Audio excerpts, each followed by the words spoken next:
Okay, I struggled with this for way too long. This one's fine, it's recently replaced. This one, the boot was all extended and distended and the piston was stuck and things had swollen and there's rust in every corner and I don't even want to touch it anymore. A new caliper is cheap for this car. So yeah, the new calipers are coming. So let's just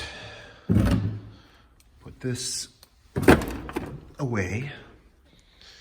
And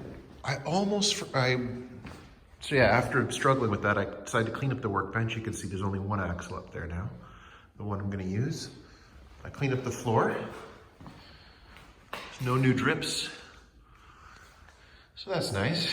And I almost forgot that while I was in there, I was supposed to drop the fuel tank out. See, there's this problem that some mice chewed through some of the vent lines on top. And I repaired one of them, which allowed me to fill the tank, but not all the way. If I try to fill the tank all the way, it'll dribble out of something on the top that somebody's chewed through. And I can't get to it. I couldn't get to it with the axle in the way. So let's try to get to it now.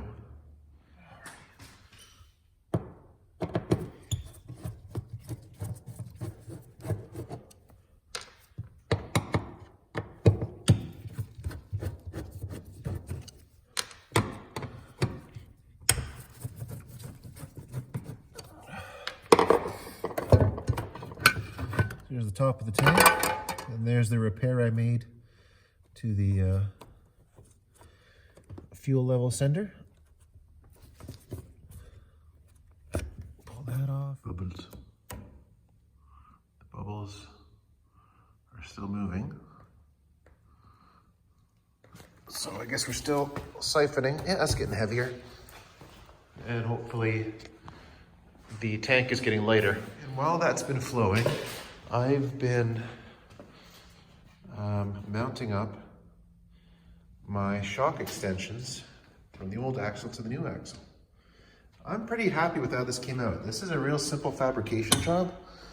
I've seen people do it in much more complicated ways, but this keeps it pretty simple. Get the right way up. So the bottom of the shock is going to mount in there.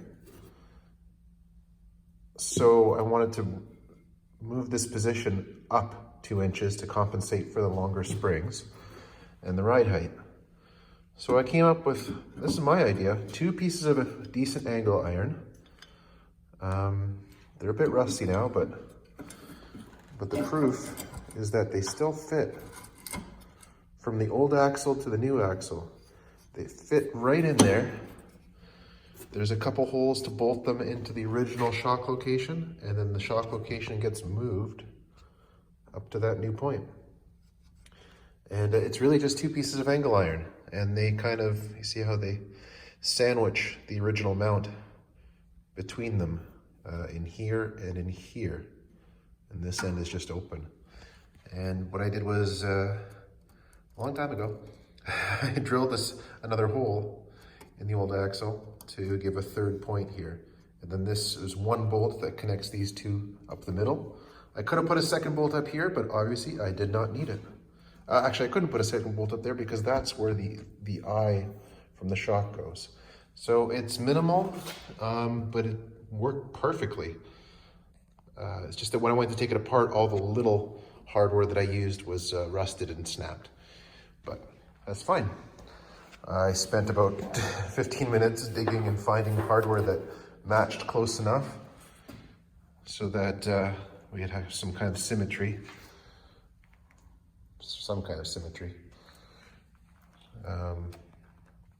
Yeah, I used washers where the, you see these are smaller holes than the original. Anyway, too much detail. Let's get to some fabricating. Let's drill some holes in the brand new part before we even install it. All right, well, before the holes are drilled, I've got to put some hardware in to line it up. So we're gonna line up, like I said, that's a bigger hole there. So I'll put a washer on the inside. On the outside, the hole is the right size for this smaller hardware. Slide this right off the table a little bit. There we go. I can reach from underneath. Put a nut on the back.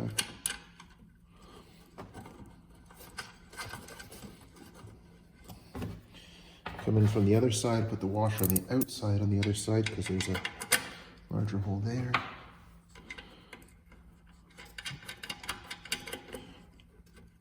Right, so this is, when those get tightened up, it'll square everything up. And then we'll just have to drill that one.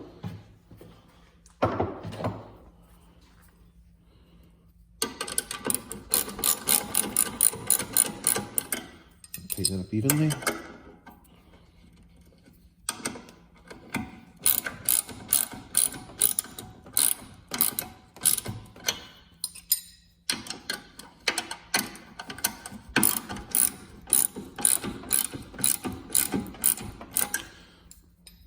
Just pulling the angle iron into the shape.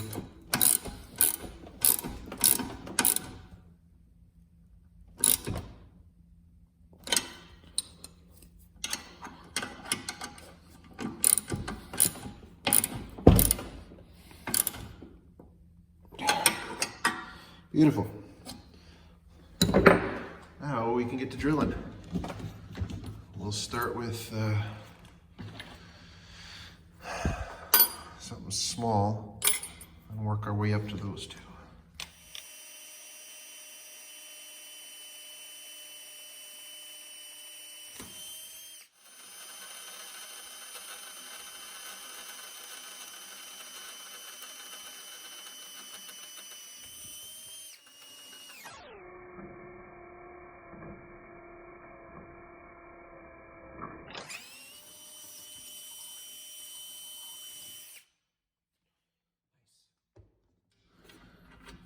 Lovely. Absolutely lovely. Let's pull all this together.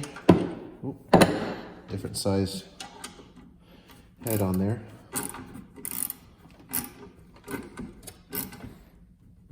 Oh yeah, it's pulling it together nicely.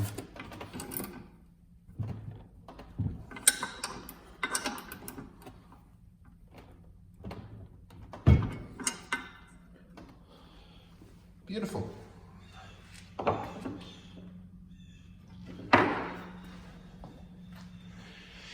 So that's that done. Now we just have to wait for the brakes to arrive. But there's lots to do.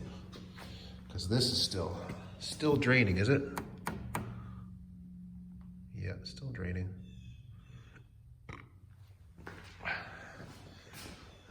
And right. Get ready to drop that tank. Probably want to take this whole fender liner out, and the filler and neck has to come out. I'm not sure if this, I don't think that even needs to come out. This filler neck just kind of pokes through. Yeah, there's a rubber part on the inside. It just sort of pokes through. This doesn't need to be removed. But I'm gonna take the fender liner out so I can see what's going on under there.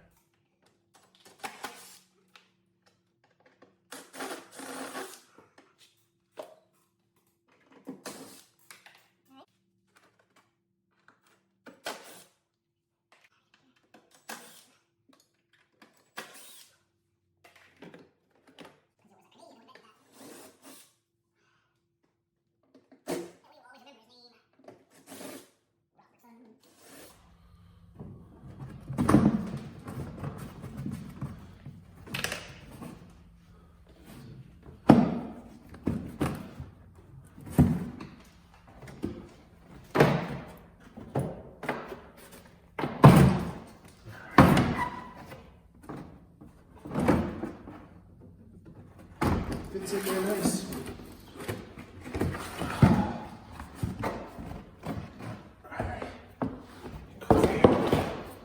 There's some fuel stuff. Now you can see a lot more clearly now that all that's gone.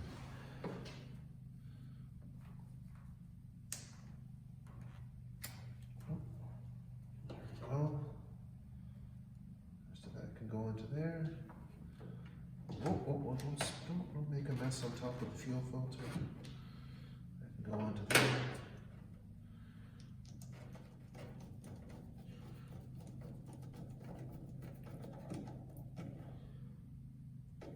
Just gonna double check everything here.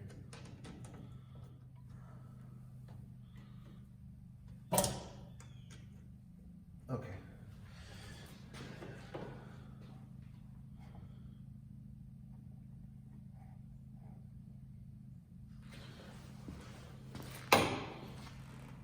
Where's my bag? There it is. Diesel siphon hoses.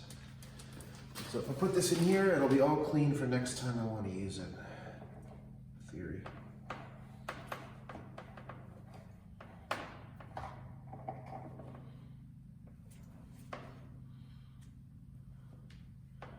Ooh, that's a bit of a big loop, isn't it? Can we make it smaller? There we go.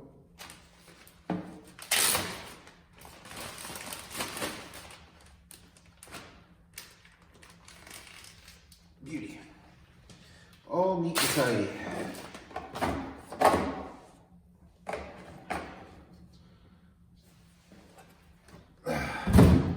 Only a small mess.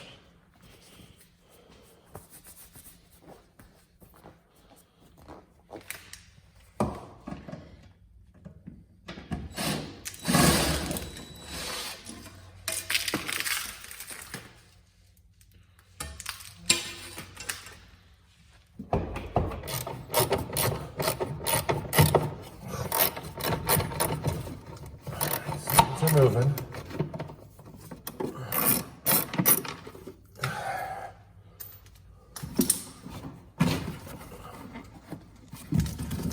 There you go.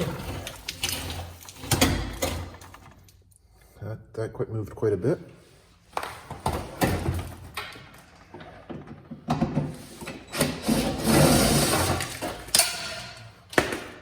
Oh, we're disturbing.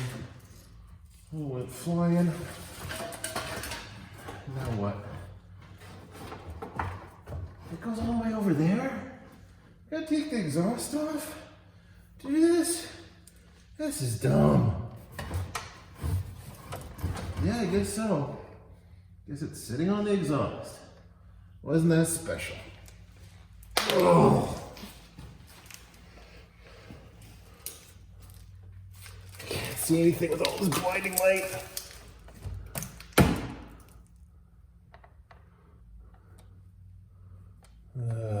Yeah.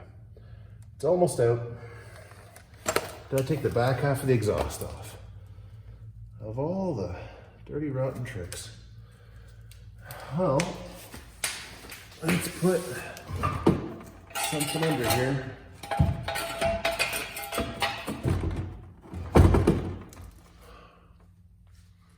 I gotta slide way up there and disconnect this back of this exhaust. I don't want to. I don't want to. Why does the fuel tank go all the way over the exhaust?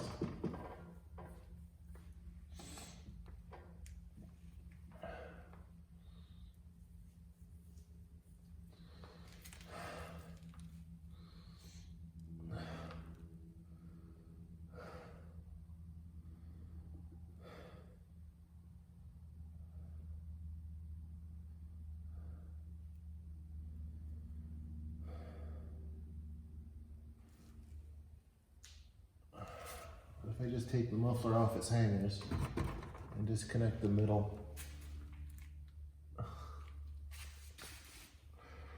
Oh, tired.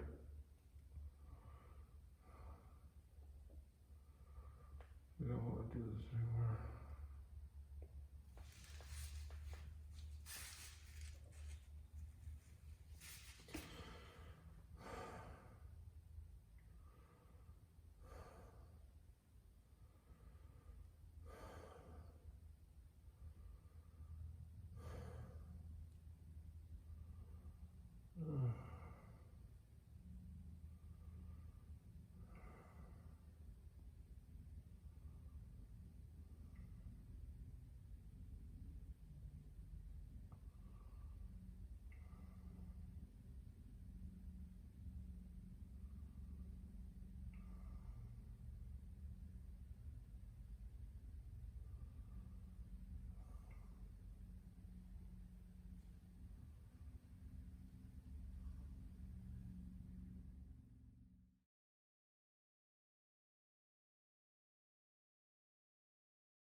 Okay, take those off. 13 mil.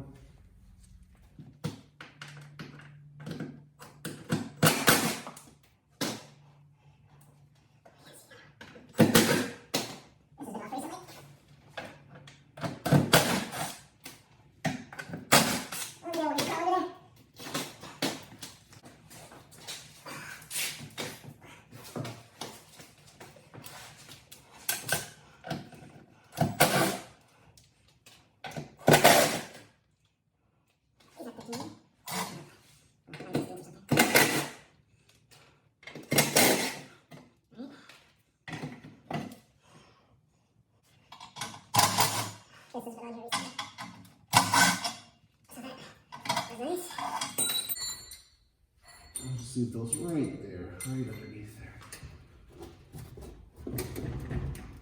Fury, that'll just slide right off. Okay, I had to take out the exhaust system, but eventually I got that out. There's the fuel tank, and I found the leak. It's right there. I rolled the fuel tank around a few times, and fuel dribbles out of there. And I should have known it would be right there because this section right here is the section I replaced last time when I didn't drop the axle, and I could see that it was chewed through here in this general corner here. I could see it was chewed through, so I cut that section out by reaching in from the side as much as I could with the axle still in place, preventing this from coming down. And I could not see that there's tiny chew marks there. Like if you look real close, there are teeth marks in there. And that was from a mouse that was living somewhere on top of the fuel tank under the car. Nice place to live, I guess. So yeah, that was pretty hard work. And I had to take a break to go and pick up kids from school. And when I got back, there was a small pile of parts here. 2 brake calipers and a pair of rotors. I guess I'm supposed to be excited, but really I'm just exhausted. So tired. I'm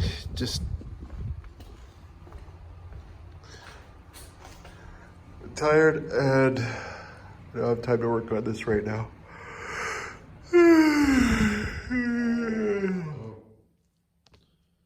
There's the spot where the mouse chewed through the fuel vent line. Went to my local Kubota dealer, Gaylor Equipment, and they were pretty awesome. They didn't give me these old hose clamps, but they got me this piece of fuel line. It's 1/2 inch. And they got that just based on what would fit over this. No other questions asked. I just said, do you have something that would fit over that? It's rated for diesel fuel. And they said, yeah, no problem. You got me a foot of it. I'm excited because I get to use my silver Sharpie and my hose cutter. Easy there, easy there. It's a razor blade with a place for hose. So let's mark this. I want to overlap it a decent amount. Mark that there. And we'll do the same on this side. Give it a real nice big radius there, and there.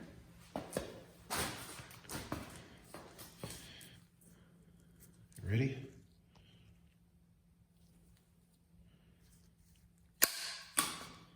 Perfect cut every time.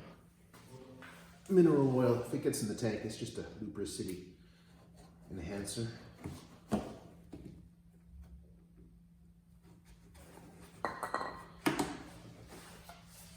Small amount like that will make a difference.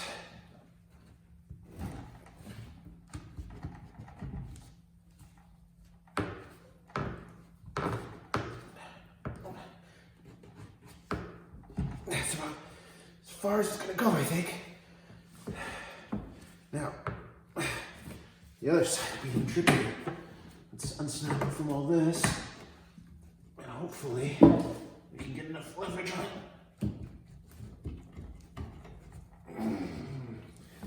All right. Woo! And a few zip ties for good measure.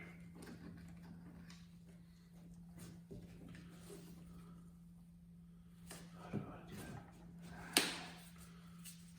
that? Okay. Great. Let's clean this up and give it a test. So yeah, let's slosh some fuel around through these vent lines and see if there are any leaks.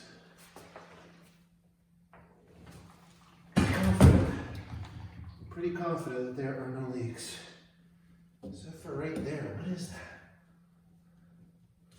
I'm pretty sure that's tight.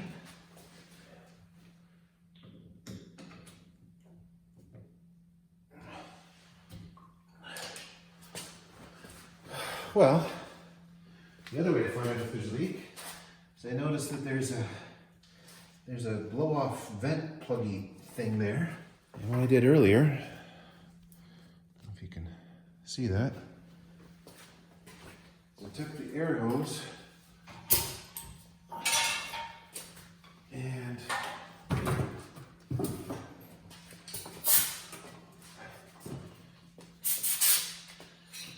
push some air into there.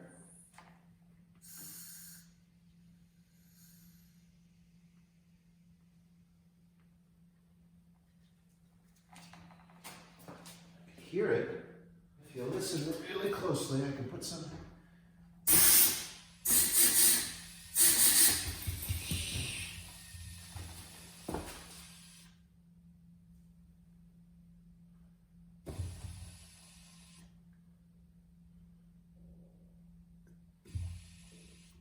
That's the only place that air leaks out.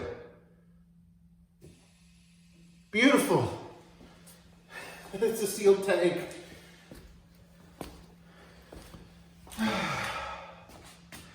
That's a job. Well done. Good to say so myself. Okay, next. So that's ready to go back in. Did I mention that I got the calipers in? Calipers are there. Rotors. Brand new calipers with slidey bits, bushings, boots, everything new. Even comes with the helper springs, that's nice. Decided to get a pair because of the fact that it comes with these boots. So those will go in next. We're ready to start putting things back together. Finally. As far as the rear end, we're ready to put the rear end back together, start sliding things up under there again. So I think I'll edit this video and see if it's something worth making into part 11. And maybe part 12 will be the last part of this major fixer-up for this year, I hope. Anyway, thanks for watching. I'll see you next time.